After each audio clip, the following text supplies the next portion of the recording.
Seja bem-vindo e seja bem-vinda a mais uma edição do Chutando a Escada, o seu podcast semanal de política internacional e divulgação científica na área de relações internacionais. Eu sou Geraldo Zaran e hoje o Felipe Mendonça conversou com a Daniela Sesches. A Daniela é professora da PUC Minas, doutora em relações internacionais, especialista em Rússia e em leste europeu. A gente conversou bastante sobre essa última reeleição do Vladimir Putin, sobre as dinâmicas da política doméstica da Rússia, um pouco seu histórico, enfim, um pouco do papel do território no próprio imaginário do Estado russo e na concepção política da Rússia, que democracia é essa, quais são os limites e como a gente tem que entender a dinâmica da política russa. O áudio no começo desse episódio está um pouquinho picotado, tem um pouquinho de ruído no áudio, mas logo passa, fica com a gente que a qualidade melhora, eu prometo. Se você gostou desse episódio, se você gosta do Chutando a Escada, divulga a gente nas suas redes sociais, compartilha aí para os seus amigos, no WhatsApp, entra lá no Spotify, no seu agregador de podcast favorito, dá um comentário para a gente, dá umas estrelinhas e, claro, a gente precisa do seu apoio para continuar a viabilidade deste projeto. Se você puder apoiar a gente financeiramente, você pode procurar a gente no Catarse ou no Patreon, como Chutando a Escada. Os dados também estão lá em chutandoaescada.com.br/apoio. E para um apoio pontual, você sempre pode passar um pix para apoio@chutandoaescada.com.br. É isso, vamos lá, vamos falar de Rússia. Semana que vem tem mais. A escada é uma construção que serve para fazer um deslocamento vertical. Nem sempre é assim, mas tem um jeito de facilitar tudo isso. Elevador? Não.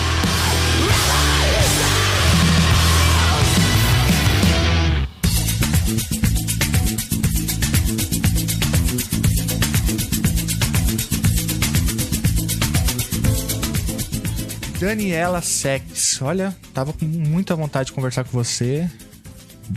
E eu agradeço demais você estar aqui comigo hoje. Para quem não conhece a Daniela, ela é professora lá do Departamento de Relações Internacionais da PUC Minas. Lá só tem gente boa, hein? Tem muita gente boa lá. Muitas já passaram por aqui.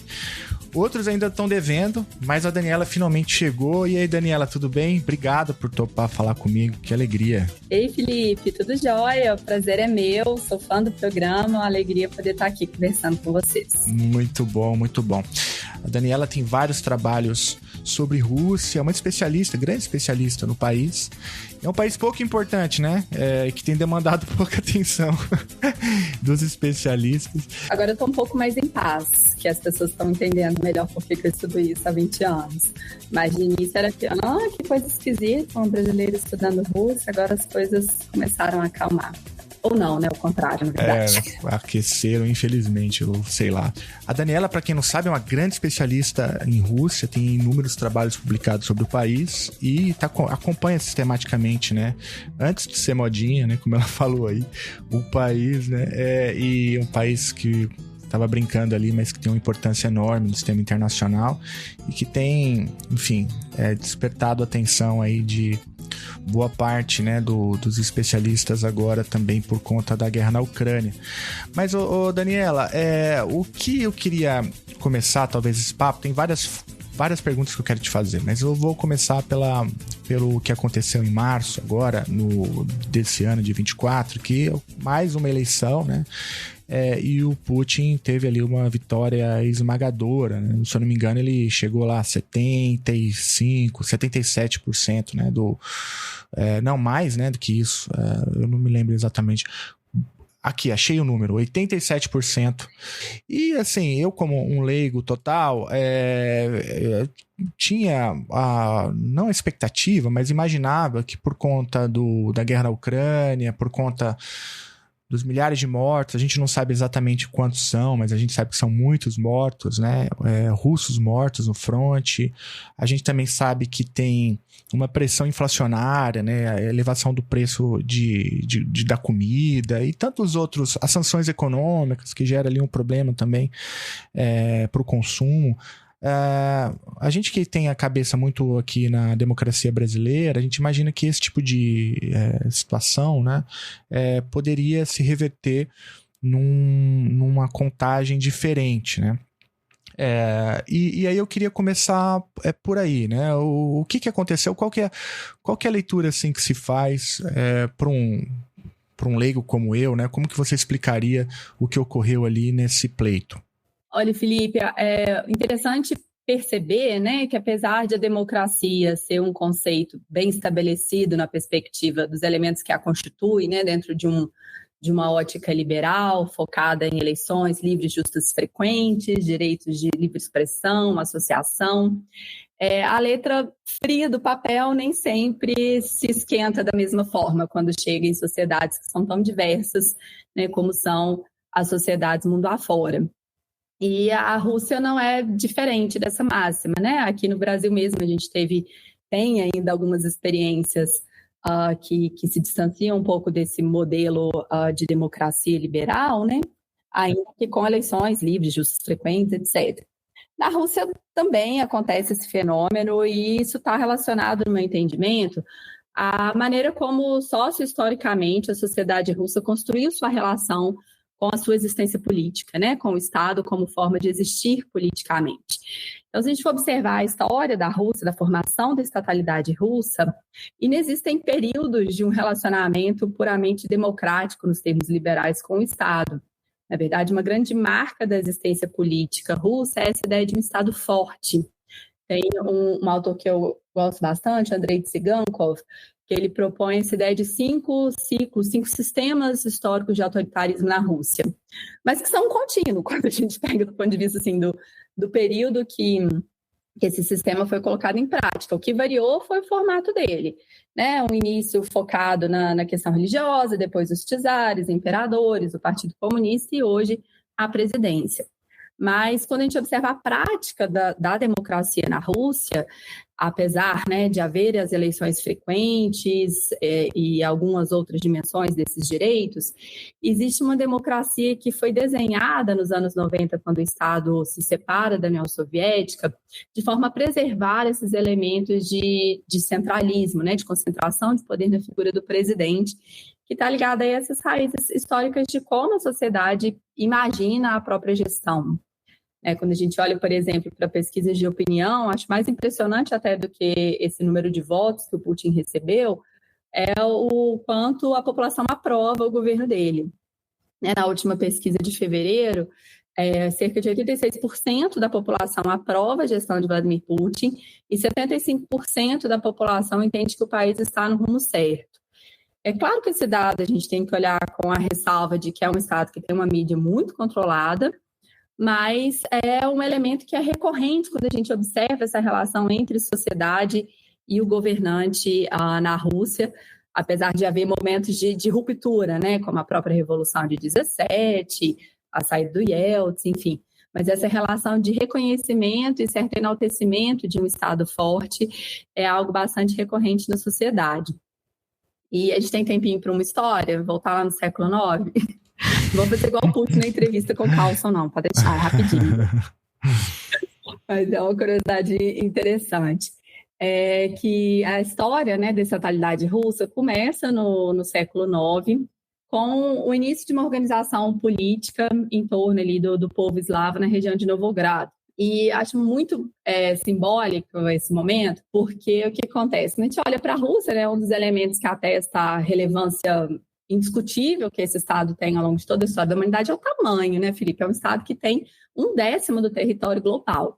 Então, só daí não dá para a gente ignorar a existência de um ente político desse tamanho. E com esse território todo, é um Estado também que passou por muitos processos de invasão, de pressões para agressão em relação ao território. Então, essa relação com o território, com a terra-mãe russa, o nome é até no feminino, que tem essa ideia mítica assim, de um vínculo de maternidade, é muito forte dentro do imaginário de uma sociedade que é muito diversa e que encontra justamente no território esse elemento de aglutinação em uma mesma sociedade política. E o Estado ele começa a se construir a partir do convite que a população de Novogrado faz ao Rurik, que era um viking escandinavo, que liderava à época a tribo que mais tinha empreitadas, né, para invadir o território do que depois se tornou a Rússia. E a população convida, então, o estrangeiro que os agredia, porque entendia que ele era essa figura masculina, forte, né, que seria suficiente para proteger a existência política deles. Então, acho muito representativo assim, dessa relação que a sociedade mantém com o Estado na Rússia. Então, temos assim, essa questão de uma representação simbólica, que fala de uma sociedade que enaltece e reconhece a legitimidade de um poder centralizador, seja qual formato tiver, do czar ao presidente. E, por um outro lado, né, falando mais especificamente desse momento na guerra, que causa essa surpresa, né, pensar uma sociedade em guerra, apoiando de forma tão indiscutível o seu líder, isso passa por dois elementos, né? Primeiro, como eu disse, existe essa ideia de uma democracia por design, que é o nome que o William Zimmermann, um estadunidense estudioso de Rússia, dá essa democracia que é construída na década de 90, que vai trazer esses elementos da democracia liberal, das eleições, dos direitos de livre expressão, de associação, mas muito fortemente relacionados a uma concentração de poder no executivo, a mecanismos, né, de controle desses direitos, de sorte que, apesar dessa roupagem democrática liberal, né, existe uma possibilidade, inclusive legalmente prevista, de um controle a partir da figura do presidente. Esses mecanismos, ao longo do tempo, se tornaram, inclusive, mais complexos, mais eficientes, em especial na gestão do Putin. Então, você tem uma sociedade cuja opinião é muito controlada pelo Estado. Um segundo ponto importante também, até para a gente pensar a questão simbólica novamente, é a relevância, né, que esse território ucraniano tem para a sociedade russa. Desde o governo Stalin e também no processo de dissolução da União Soviética, houve um incentivo para que russos ocupassem países membros da União Soviética. Então, existe uma maioria muito significativa nessa região do Donbás, né, onde a Rússia pretende estabelecer sua conquista, que faz esse vínculo, né, com a população, com a sociedade, que entende, então, que o seu governo está lá não numa guerra, mas numa operação especial para, de certa forma, proteger essas pessoas que estariam sendo aí objeto de exclusão política por parte do governo ucraniano. E ainda também é importante lembrar que essa guerra não começa agora, né, Felipe? Para mim, ela, no mínimo, começa em 2014 com a anexação da Crimeia. O que a gente está vendo é uma segunda etapa de acirramento das tensões. Claro, as dinâmicas mudaram, mas para a gente entender o que está acontecendo hoje, é importante voltar lá atrás, principalmente para entender que a Rússia vem se preparando desde então para o que aconteceu, né, em fevereiro de 2022. Então, ela conseguiu criar alguns mecanismos de acolchoar o impacto das sanções, né? Não que eles não estejam sendo sentidos, mas se preparar para isso com reservas em ouro, mecanismos de intervenção na economia. Todo dia, você entra no site do Kremlin, tem um parecer lá sobre medidas para lidar com as sanções. De sorte que isso não impactou como se esperava a economia russa, né? A gente observa isso pelos dados de crescimento, de investimento, apesar da inflação e da desvalorização do rublo. Então, a impressão que eu tenho é de um sentimento de certa normalidade dentro do país, né, que acaba desconstruindo a possibilidade de uma real oposição a esse governo. Não, muito interessante. Eu gostei bastante desse rápido, né, sobrevoo histórico. Você volta lá, né, no passado e mostra pra gente que essa identidade russa, ela tem ali duas faces principais, né, pelo se eu entendi bem o que você falou. Primeiro, essa noção, né, de um Estado forte, você usou bastante essa expressão, de uma sociedade controlada pelo Estado, e também uma segunda face é a importância do território, né? Você vai até na leitura ali, uma leitura mais mística do território, que aí essas coisas somadas ajudariam a entender um pouco como que a democracia russa funciona, e você usa a expressão democracia por design, não é isso? Ali depois principalmente depois da Guerra Fria. Mas aí então parece que tem então essas duas faces, né? E aí, tentando transformar isso numa pergunta, né? Você volta... Quando fala do território, você volta em 2010 e fala: a Ucrânia é um caso importante, mas a gente precisaria voltar até 2010, porque é ali que de fato a coisa começa. Será que a gente não poderia voltar até antes, talvez 2 anos antes, né, 2008, quando a lei russa é alterada, né, para estender o mandato presidencial, porque aí, a partir da tua fala, eu não sei mais o que é território, né, e o que é Estado, né, e me parece que a figura, o prolongamento, inclusive, do Putin no poder é indissociável dessa tentativa, né, de defender ou manter um território que é um território nativo russo, né? Não, faz muito sentido. A questão do território é um elemento retórico, assim, central de legitimação desses poderes prolongados tão recorrentes na Rússia, né? Eles sempre retornam a esse lugar de defesa do território em relação a ameaças de segurança para justificar o centralismo. E aí a gente pode voltar, até pensar lá em a capital, né, de todas as cidades russas da época dos principados, ainda para pensar essa relação com a Ucrânia. Mas acho que 2 pontos importantes, assim, pensando mais no novo milênio, é esse processo de centralização muito associado à agenda de defesa, agenda de segurança, né? Tanto é que as medidas mais duras de centralização foram aprovadas em 2004, quando houve os ataques a Beslan, os ataques terroristas a Beslan. Então, nesse contexto, né, da segregação territorial, com as guerras contra a Chechênia, a segunda se desenvolve até 2009, 2004, os ataques a Beslan, 2005, as revoluções coloridas, que são muito articuladas também com essa ideia de ameaça à segurança da Rússia. Todo esse cenário possibilita condições políticas para que o Putin realize uma série de medidas centralizadoras, que vão desde legislações, né, que foram depois refinadas para controle de opinião, controle de direito de associação, até a medida mais extrema que vigorou até 2012, que foi a indicação direta de governadores, né? A Rússia é um monstro, né, como ente federado, são 89 unidades da federação. E hoje, assim, pode-se dizer que o local onde há uma possibilidade real de oposição é justamente dentro das unidades da federação. Não há uma oposição na Rússia que consiga se articular nacionalmente. Então, essa ideia de controle das unidades da federação é um elemento importante desse centralismo. E de 2004 a 2012, quem indicava os governadores de grande parte dessas unidades era o próprio Putin, pessoalmente. Em 2012, voltam a acontecer eleições diretas, mas ainda assim com muito controle da presidência. Então, acho interessante a sua pergunta, porque a gente pode perceber esse encadeamento causal, assim, vamos colocar nesses termos de uma causalidade, né, mais ideacional. Você tem essa relação com o território, que gera uma preocupação constante com a questão da segurança, né, tanto doméstica quanto externa, que é o argumento pelo qual se justifica essa liderança forte, né, esse centralismo em torno da figura que ocupa lugar no executivo. E isso se soma, né, à importância não só simbólica que o território, depois do Donbass, tem para a Rússia, mas também estratégica, né, em termos de saída para um mar que é navegável o ano todo. Então, essas duas questões caminham juntas aí para trazer o território como essa pauta de onde esse governo centralizador projeta o seu poder. Uhum. Não, é muito interessante isso, porque o senso comum poderia prever o contrário, né? Sei lá, você pega o caso da Venezuela como exemplo, assim, claro, salvo as devidas proporções. O Maduro, ele meio que flertou com a ideia ali, né, de anexar parte da Guiana, Essequibo, né, que, se não me engano, a maneira como eles conhecem a região, e aí a reação foi tão intensa que ele aparentemente recua, né? No caso da Rússia, pelo que você está falando, essas coisas elas caminham, gera um efeito inverso, né? O território, ele fortalece a presença de, entre aspas, né, um líder forte, com essa leitura masculina, né, também, né, do viril e tal, e é uma coisa, pelo que eu entendi da tua regressão histórica, é uma coisa que faz parte, né, da história da Rússia.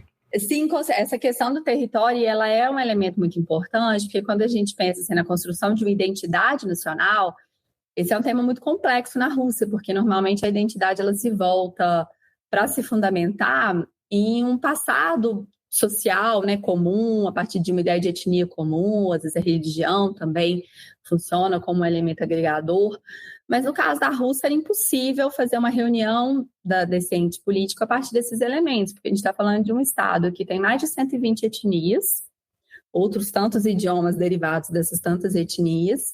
É um estado também plurirreligioso, apesar, claro, né, da Igreja Ortodoxa ter sido um elemento importante de congregação, em especial dos eslavos, né, em torno dessa ideia de uma Rússia, e principalmente de uma Rússia potência, é um Estado plurirreligioso, né? Veja a questão da Chechênia, da minoria muçulmana lá.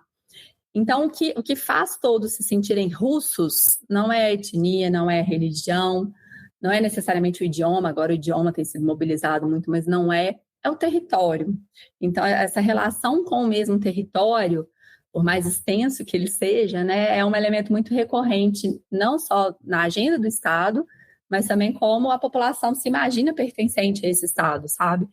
E aí a gente observa até hoje, né, esse elemento se mobilizando. Eu entendo também que tem muito a ver com essa questão das pressões da agenda de segurança, que começam com os vikings, mas depois vem os mongóis, né? Eu gosto muito de reforçar esse ponto, para a gente entender até o funcionamento político da Rússia.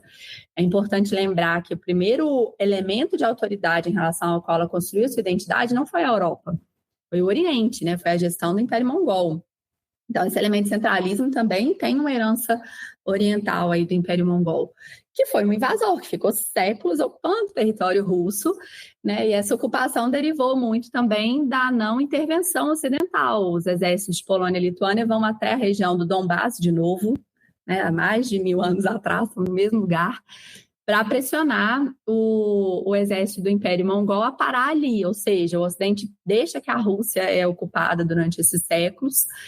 Depois tem a própria pressão da Polônia e Lituânia, tentando conquistar ali aquelas regiões fronteiriças, Napoleão, Hitler, enfim, então essa história de pressões de invasão desse território, né, que faz parte dessa ideia de uma única Rússia, é muito forte, ao contrário, por exemplo, do caso da Venezuela, que, né, tem algumas questões territoriais ali, mas não com esse peso histórico, como é o caso da Rússia. Acho que daí é diferente.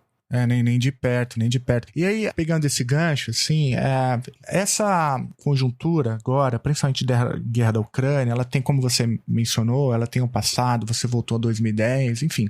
Havia ali, a gente já discutiu isso aqui algumas vezes, inclusive no Estando, havia ali uma pressão, principalmente da OTAN, uma expansão da OTAN, né, que vai ganhando ali aliados, até chegar num lugar crítico, né, que é justamente a Ucrânia, e onde a Rússia coloca ali, né, risca o chão e fala, daqui não dá para passar, mas mesmo assim uma pressão enorme, né, primeiro para a entrada da Ucrânia na União Europeia, depois a adesão da Ucrânia à OTAN. E aí, considerando isso que você falou, ou seja, o território como elemento tão importante, tão central, né, para a identidade russa, para compreender a sociedade russa, você avalia como um erro entre aspas, desse Ocidente ter, enfim, cruzado essa linha, né, ao tentar, por exemplo, trazer a Ucrânia para dentro da OTAN? Aproveitando o gancho da sua introdução, eu, como professora de ética internacional, me coloco no lugar assim, de deontóloga radical. Para mim, guerra nunca faz sentido algum, ainda mais hoje, né, quando a gente consegue conversar com a contraparte, assim, apertar o dedo, pronto. Mas, enfim, pensando em termos de política internacional, é claro que tem uma série de desdobramentos internos na Rússia super problemáticos, né? Não estou aqui passando pano para as infinitas questões que o Estado tem, né? Que vão desde direitos humanos, a própria questão da participação popular, enfim, o recurso à violência do período do Stalin em especial, e ainda persistente até hoje. Enfim, não vou entrar nesse ponto agora, a gente pode entrar depois, mas me atenda a sua pergunta. Eu entendo que esse cenário no qual a OTAN avança rumo ao Oriente é um cenário que sim favorece o aquecimento das tensões, porque é um cenário que desconstitui essa ideia de uma arquitetura de dissuasão nuclear que foi construída nos anos 70, né, durante a Guerra Fria, e que, mal ou bem, manteve as tensões entre as grandes potências nucleares relativamente estáveis, vamos assim dizer, né? Sem possibilidade de escalada. E a OTAN, então, começa esse movimento de expansão para o Oriente sem pensar uma alternativa, né, a algum recurso estabilizador, como foi essa arquitetura de dissuasão nuclear. Né, a Rússia e os Estados Unidos juntos hoje detêm mais de 90% do arsenal nuclear no mundo. Então, para a gente pensar em uma arquitetura de segurança internacional, é imperativo que haja algum elemento de estabilização dessa relação, dessas capacidades nucleares. não necessariamente a dissuasão, mas é o que a gente tinha. E essa arquitetura foi sendo desconstruída, né, sem um substituto.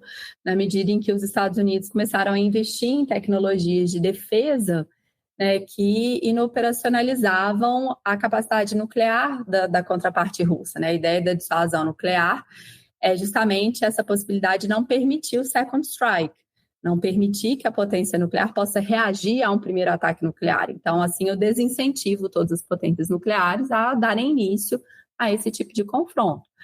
E dos anos 90 para cá, os Estados Unidos vêm paulatinamente investindo nessa capacidade de permitir a possibilidade de um second strike, né, por meio desses sistemas de defesa, ao mesmo tempo em que se retira de uma série de acordos internacionais que implicavam essas obrigações de não investir nesse tipo de tecnologia. Então, esse processo vem junto com a expansão da OTAN, que é fundamental para a construção de uma arquitetura de defesa, né, nos termos que os Estados Unidos parecem demonstrar ter interesse em fazer. Por exemplo, colocando bases na Romênia, na Polônia, que é interessante que são bases cuja linha de defesa coloca a Rússia nesse lugar de inimigo. Né? Não estou aqui dizendo que a Rússia não fez nada para estar nesse lugar, não é sobre isso. Mas é sobre isso. Em termos estratégicos, né? Tanto que à época, por exemplo, dessa polêmica da expansão, o próprio Putin conversou com o governo do Azerbaijão e propôs outra, não, vamos colocar a base aqui em Baku, porque se o problema é o Irã, né, à época esse era o discurso, ameaça terrorista, pós-2001, etc., se o problema é o Irã, são as organizações baseadas no Oriente Médio, vamos colocar aqui no Afeganistão, a gente defende todo mundo. Não, os Estados Unidos insistiram na ideia de colocar na Polônia e na Romênia. E aí, então, você cria-se um cenário de inoperacionalização da capacidade ofensiva nuclear russa. E aí, em resposta, o que a Rússia faz é investir justamente nessa capacidade, sorte que ela consiga superar, né, a capacidade de defesa dos Estados Unidos, e, de novo, estamos diante, né, dessa espiral de insegurança, desse dilema de segurança. Mas essa questão da expansão da OTAN, né, dessa tentativa do Ocidente de trazer a Ucrânia para organizações ocidentais como a União Europeia e a própria OTAN, eu entendo que é um pano de fundo importante para uma questão que é muito mais básica, que é a relevância, de novo, do território do Donbás, sabe? A questão toda gira em torno da capacidade da Rússia ter controle sobre o acesso ao Mar Negro. Não é tanto sobre a Ucrânia estar na OTAN, na União Europeia. Claro que isso não é parte do interesse da Rússia, porque significa uma maior ingerência nesse território que é tão importante. Mas no final do dia a gente está falando de território de novo. Né? Já no século XIX, o Marx falava que a Rússia sem a Crimeia é igual a um gigante cego, que fica atabalhoado, sem saber para onde ir. Então, de fato, do ponto de vista estratégico, para um Estado que se predispõe a ser potência, um território fundamental. A Rússia não pode cogitar perder o controle sobre aquele território. E aí eu acho importante a gente pensar esse processo, né, de avanço da OTAN e da União Europeia nessa dupla perspectiva. Primeiro e mais importante, o fato disso significar para a Rússia perder o controle sobre um território que é fundamental. E segundo, o impacto que isso tem sobre essa arquitetura de dissuasão que foi construída nos anos 70 e, por conseguinte, na própria capacidade militar russa também. No fim do dia, o território ainda tem a sua relevância, né, crucial para entender. E aí, enfim, eu me lembro bastante dos textos do Mearsheimer, né, o neorrealista, que ele conseguiu antecipar um pouquinho, né? Um pouquinho o que ia acontecer nos textos dele. É uma voz crítica, embora eu tenha muitas dificuldades com os pressupostos do neorrealismo. Não sei como que você enxerga isso, mas me ocorreu você falando assim, eu falei, olha, parece que o Mearsheimer tinha uma razão, né? Sim, também me dói, admito. Mas é por conta disso, né? Porque o neorrealismo, grosso modo, considera o território como uma questão central. Considera, mas acho que no caso ali, partindo assim da maneira como eu entendo as relações internacionais, esse território ele faz sentido justamente nesse contexto simbólico também, sabe? Porque é o que você falou, é uma situação de guerra, né? De impacto de sanções. Nunca um Estado foi tão sancionado na história, assim, sanções brutais. E tá lá o presidente se reelegendo com 88% quase de aprovação.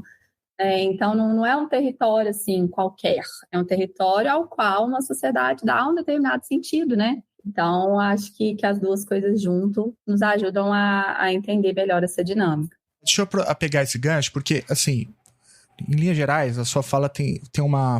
Do início ao fim, faz uma crítica, né?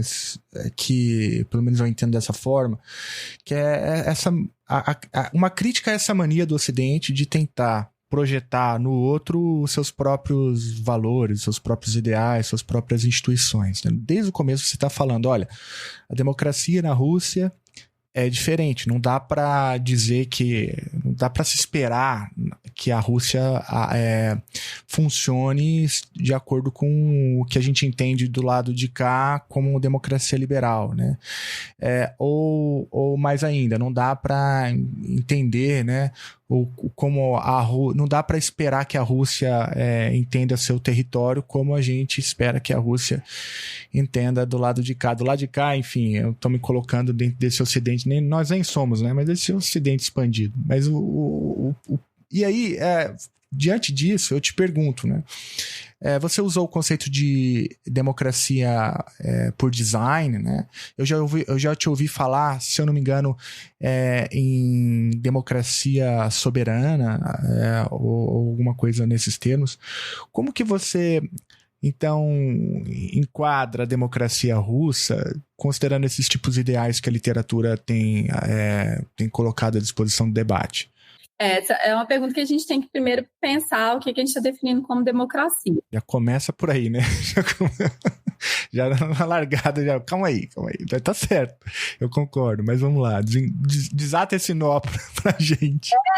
Fala não. É o nó que está ocupado meu coração, não só meu cérebro, mas meu coração. Assim, eu, pessoalmente, acredito que democracia é o melhor jeito que a gente já conseguiu inventar nesses milhões de anos que estamos aí vagando pela Terra, para gerir a nossa existência política. Assim, eu sou um entusiasta da democracia, mas, ao mesmo tempo, fico nesse dilema de pensar como que sociedades heterogêneas dão conta de implantar bons modelos de democracia, no sentido de modelos que sejam atentos à inclusão, aos direitos humanos, né?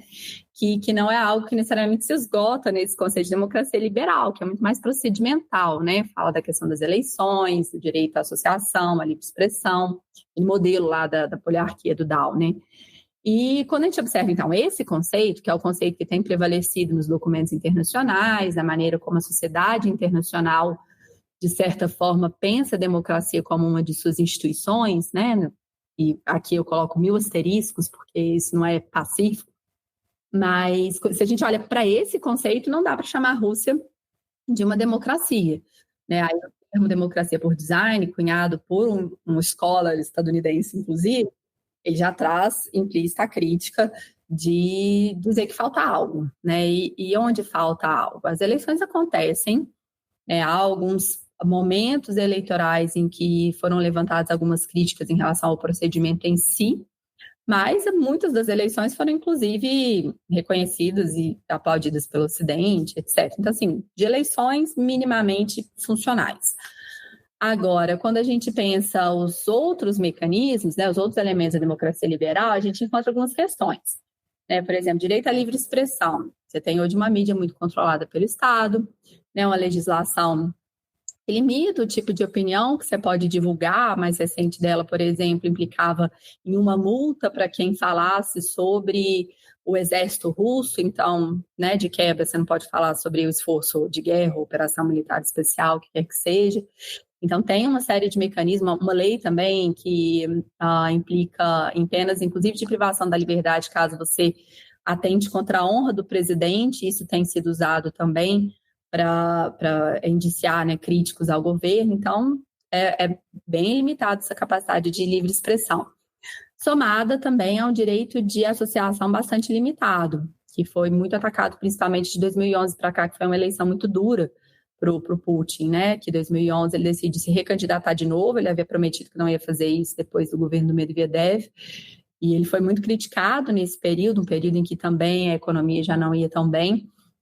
E aí, então, vem essas legislações bastante duras em relação a direitos de associação, que, de um lado, limita a possibilidade das pessoas constituírem, né, organizações sociais, limita muito a participação de entes estrangeiros nessas organizações, tanto que vários deles, inclusive, fecharam as portas na Rússia, e abre a possibilidade de criação de associações de natureza bastante questionável, como, por exemplo, a NASH, que é uma organização juvenil, que tem um mandato para verificar documento de estrangeiro na rua, né, que é uma coisa policial, assim, é uma organização da sociedade civil, que é pró-governo, tem capacidade de fazer isso. Então, assim, esse direito de associação foi muito aparelhado também, em especial de 2011 para cá. Então, nesse contexto, e agora também com uma política forte de revisão histórica na educação, né, trazendo esses elementos de civilizacionismo, existem muitas limitações para que a gente possa dizer que a Rússia seja uma democracia liberal, nos moldes da democracia liberal. E aí, então, do ponto de vista da crítica externa que ela recebe, né, tem essa discussão de um Estado autoritário ou de uma democracia por design, e que internamente é lida e discutida a partir dessa ideia de democracia soberana ou democracia genuína, que foi um termo cunhado pelo Surkov, que era um assessor próximo do Putin. É um conceito, na verdade, que é mais discutido na academia até, Felipe, do que no governo em si. O Putin ele evita falar em adjetivar a democracia russa, porque o ponto todo da retórica dele é dizer que eles são democracia e ponto. Então, teve uma vez que ele falou em democracia genuína, de resto ele fala, nós somos uma democracia do jeito que o nosso Estado precisa, porque nós somos diferentes, não somos únicos, e está tudo certo com isso. Mas essa ideia de democracia genuína chama atenção justamente para essa retórica. Então, a retórica a partir da qual a Rússia também tenta organizar seu papel de grande potência como líder de um mundo no qual a diversidade cabe, né, em oposição a essa ideia de um Ocidente que, na verdade, seria o verdadeiro agente autoritário. A ideia retórica russa, tá, gente? Não estou aqui fazendo dessas as minhas palavras, mas quando a gente observa os discursos e a prática russa em relação à sua inserção internacional, a ideia passa muito por aí, porque é um Estado que não tem uma capacidade, de fato, de se projetar como única potência. Então, vem essa ideia de defesa de um mundo policêntrico, a partir do qual a Rússia seria um dos polos na defesa dessa diversidade que passaria por aceitar modelos diferentes de democracia também. Não, é interessante. E aí, deixa eu te perguntar sobre o próprio federalismo russo, né? Porque você já apontou aqui as dificuldades que o federalismo russo tem, e como que o federalismo russo, nas suas múltiplas, né, dimensões, se enquadra dentro dessa discussão sobre democracia. Você falou que a princípio eram nomeados, né, pelo Putin, agora há eleição direta, isso fez parte da reforma agora de 2008? Não, a legislação que voltou à eleição direta foi 2012. A última reforma constitucional que a gente teve foi 2020, e em 2008, não, agora me falha a memória a data exata, que foi a extensão do mandato para 6 anos, 2012. E aí, em 2020, a reforma constitucional zerou a questão da reeleição, a contagem da reeleição. Então, isso permitiu ao Putin ficar mais 12 anos, porque no texto anterior, você poderia ficar 2 mandatos seguidos de 6 anos. Agora, ele já teria acabado dele, né? Antes da eleição desse ano. Só que a Constituição de 2020 permitiu zerar a contagem desses mandatos, de sorte que ele teve agora, né, 2024, pode se reeleger de novo em 2030 e, mantendo esse texto constitucional, ficar no poder até 2036. E bastante coisa, né? Vai ser mais longevo. A pergunta sobre o federalismo tem a ver um pouco também com essa...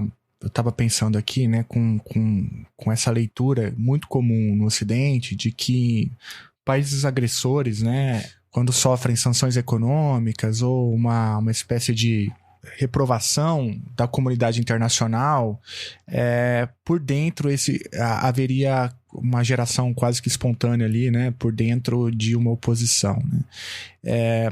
E acho que isso, inclusive, se a gente recuar do ponto de vista teórico, sei lá, tá na noção de paz democrática, tá na discussão de interdependência complexa, enfim, toda essa noção de que o país agressor ele seria penalizado por dentro, né? E com todas essas reformas, eu imaginava, enfim, também como um leigo, imaginava que poderia haver uma pressão por dentro. Até a gente viu algumas manifestações, né? Acho que talvez a mais emblemática tenha sido aquela passagem ainda muito mal contada, né, daquele mercenário do grupo Wagner, o Prigozhin, né? Eu não sei exatamente como fala. Eu falo Prigozhin, é perigosinho, né? É Prigozhin. É o Prigozhin. Atenção de Jota. Eu gosto do perigosinho, né? Que já é uma versão mineira do Prigozhin. Mas, enfim.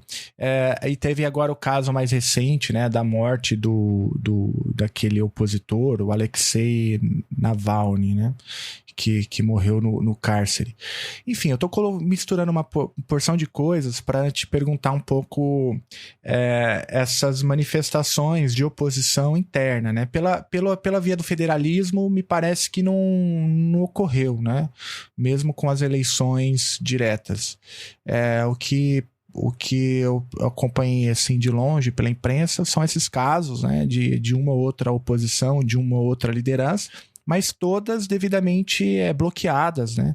Esses 2 casos são emblemáticos, porque as 2 pessoas morreram, né? Mas imagino que outras vozes opositoras tenham sido também igualmente bloqueadas pelo Putin. Essa é a acusação, inclusive, que o Ocidente faz, apontando, inclusive, a eleição agora de março como uma farsa. Você que tem um olhar mais apurado, uma leitura mais atenta, como que você tem visto esses movimentos opositores? Então, esse desenho, né, democrático que a Rússia construiu para si, ele tem sido muito eficiente e não permite uma organização a nível nacional das oposições que nascem a nível local. Então, todos esses exemplos dessas lideranças, né, são raras aquelas que conseguiram uma sobrevida, em muitos casos em sentido literal, para atuar nacionalmente. Mas acho importante a gente pensar que isso fala muito mais de todo um Estado que está construído assim do que de uma única pessoa, sabe? Eu tenho um pouco de resistência a essa ideia de atribuir tudo à conta do Vladimir Putin, porque, claro, né, é um projeto de Estado onde a voz dele é extremamente central e forte, mas você tem toda uma elite política que o sustenta ali também, né? E isso explica essa ampla aceitação do discurso dele, né? Eu acho que era o Lincoln que falava, agora me falta memória. Você pode governar contra muita gente durante pouco tempo ou contra pouca gente durante muito tempo, mas contra muita gente durante muito tempo é difícil. Então, assim, você tem toda uma estrutura do Estado que coopta várias camadas da sociedade em torno desse projeto federal. E essa agenda do território, de novo, é muito forte. Tanto que quando a gente observa, por exemplo, a Duma, né, o Congresso, no Congresso você tem uma maioria absurda da Rússia Unida, né, que é o partido ao qual o Putin se associa, ora formalmente, ora não. Ora ele está afiliado, ora ele não está afiliado ao partido, que tem essa ideia também assim, de governantes suprapartidários desde o Yeltsin. E ele tem a maioria, né, é um partido do governo, mas os demais partidos que supostamente são de oposição e eventualmente votam contrariamente ao governo são todos pró-guerra. Né? O Partido Comunista foi quem apresentou a moção pedindo a intervenção na Ucrânia. Você tem ainda o Just Russia, que costuma votar junto com o Partido Comunista. O Partido Liberal, que é um partido um pouco caricato aí de direita ultranacionalista, que se diz oposição ao governo, mais que na pauta da Ucrânia, né, dessa questão da agenda de segurança também está junto. E o Novo Povo, que segue a mesma linha aí, junto com o Partido Liberal, nessa ideia de um centro-direita liberal. Então, assim, você não tem dentro do Congresso uma oposição, de fato, a essa agenda externa que o Putin tem. Existe uma oposição pontual a algumas agendas domésticas, mas em relação à agenda externa, não. Então, é uma agenda que reúne os russos, ao invés de criar divisão. E o Prigozhin é um exemplo disso, porque, na verdade, a manifestação dele contra o Putin foi para pedir um endurecimento da intervenção na Ucrânia, né, uma ação na Ucrânia. Então, o Ocidente mirou muito errado, porque assim, a ideia de que o conflito geraria um desgaste do governo não é consistente com o que significa esse conflito para o Estado e para a sociedade, né? Então, é pouco provável que daí se retire, né, pelo menos pelo que a gente observou até aqui em termos de efeitos das sanções, etc., alguma força de oposição de fato ao governo. E aí você tem, de tempos em tempos, algumas lideranças locais nascendo. Até tem um filme muito legal sobre isso, pode dar dica de filme? Por favor, vou anotar aqui porque eu quero ver também. É um filme russo, Leviatã, à época ele foi até indicado ao Oscar como melhor filme estrangeiro, não me lembro se ganhou. Mas fala justamente dessa coisa da gestão local do poder na Rússia, num cenário lindíssimo lá no Extremo Oriente, um lugar onde as baleias morrem, então tem carcaças enormes, assim, é um filme com uma fotografia muito bonita. Fala dessa dinâmica do poder local, que apesar de existir, de haver eleições diretas, né, pelo menos de 2012 para cá, é um espaço também de muita prática clientelista, né, de muito personalismo, e um espaço no qual existem mecanismos tanto formais quanto informais de intervenção desse governo federal. Né? Por exemplo, o Conselho Federal, que é o Senado, né, o equivalente ao Senado, ele tem uma parte dele é indicado pelas unidades da federação, mas outra parte é indicada pelo próprio presidente. Então, você tem vários mecanismos formais e informais nesse cenário de um poder local que é exercido muito com base em relações clientelistas, que, de novo, dificultam também o nascimento de uma oposição real. Aí você tem algumas figuras, né, ao longo da história que tentaram articular nacionalmente alguma voz de oposição. Teve o Boris Nemetsov, por exemplo, que foi aquele político assassinado na ponte, não sei se você lembra do caso. Ele, inclusive, era um dos nomes que poderiam ser apontados pelo Yeltsin naquele processo lá de decisão dele de sair do governo em 99, mas ele acabou escolhendo o Putin. Então, assim, era uma figura próxima, né, ao Estado, mas que depois vai para a oposição. Ele conseguiu ali alguma organização a nível nacional, mas sem traduzi-la em performance eleitoral de fato, né, nesse contexto de tantos outros mecanismos de controle. E o Navalny, ele é muito mais uma figura do Ocidente do que uma figura russa, na verdade. Esse é um negócio interessante também, porque o Ocidente o coloca, né, como esse grande líder da oposição russa, mas ele tinha muito pouca legitimidade doméstica. Ele é uma figura que, na verdade, começa a sua carreira política em movimentos xenofóbicos e de extrema-direita dentro da Rússia, e com um discurso muito radicalizado, né? Então ele tem uma dificuldade assim, de ser bem recebido na classe média, que seria um espaço aí de oposição ao governo, e na prática tampouco conseguiu reverter isso em termos de apoio. Por exemplo, quando ele se candidatou para a prefeitura de Moscou em 2013, ele concorreu com Sobyanin, né, que é o candidato alinhado ao Putin. E ele não concorreu, na verdade, depois ele teve que retirar a candidatura. Mas as intenções de voto nele variavam de 10% a 22%, enquanto o Sobyanin tinha intenções de voto de 60% a 78%. Então, você vê, assim, não tinha... A figura dele não era uma oposição reconhecida dentro da Rússia, sabe? Por óbvio, né? A gente tem elementos para apontar que foi, de fato, uma figura perseguida, né? Pelo menos quando a gente pega as decisões das instituições internacionais, mas não vejo nele um potencial, assim, de fato, ser projetado como a liderança da oposição. Tem esse centro de opinião pública que eu acho muito interessante o trabalho deles, que é o Levada Center, que é um centro que faz essas pesquisas de percepção, e apesar dos pesares, ele não é diretamente alinhado ao Kremlin, tanto que ele já foi sancionado pelo Kremlin algumas vezes, já foi punido. Então, eu gosto de acompanhar as pesquisas deles por conta de entender que talvez seja uma leitura um pouco mais precisa. E aí, numa pesquisa que eles fizeram em janeiro de 2023, quase 80% dos russos exatamente ou não aprovavam as atividades do Navalny, né, 57%, e 23% nem sabia quem ele era. Então, é um relato muito diferente do relato que nos é apresentado no Ocidente sobre quem era o Navalny, né? E lógico, né, enfim, algo ruim, né, que ele tenha falecido nas condições que faleceu, tem elementos que apontam a perseguição política, teve todo aquele movimento nas eleições de manifestação ao meio-dia, né, que a esposa dele convocou, Mas, assim, espaço mesmo para, de fato, representar uma oposição real nunca teve. Daniela, o nosso tempo está acabando e eu tenho tanta pergunta para te fazer, mas eu não sei se dá tempo de mais. Não dá, não quero atrapalhar seu almoço. Mas eu vou querer. O teu compromisso aqui é que você volte para a gente falar sobre outros tantos temas, né? Como, por exemplo, como que essa conjuntura tem aproximado a Rússia da China, que é um tema de um capítulo que você escreveu agora no livro lá do Javier, do Léo, do Alexandre. Tem também a discussão sobre a política externa brasileira, né? O Zelensky vira e mexe, bate aí no Lula, né? Se eu não me engano, o Celso Amorim esteve ontem, ou está hoje, né? na Rússia, né?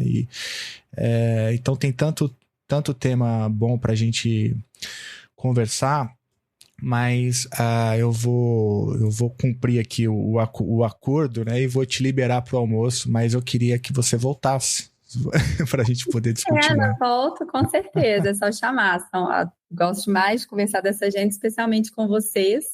E esse ano também aqui na PUC Minas, eu estou lançando o Observatório das Relações América Latina e Rússia. Me interessado bastante também. Fica aí como sugestão. Que legal, eu não sabia disso. Estou aqui animada com esse apoio da instituição para começar com o observatório. Que legal. A coleta. Não, que legal. Qualquer papo pode chamar, que é uma alegria estar aqui no programa com vocês. Vida longa o programa. Você acabou de ouvir mais um episódio do Chutando a Escada. Para apoiar, acesse chutandoaescada.com.br/apoio.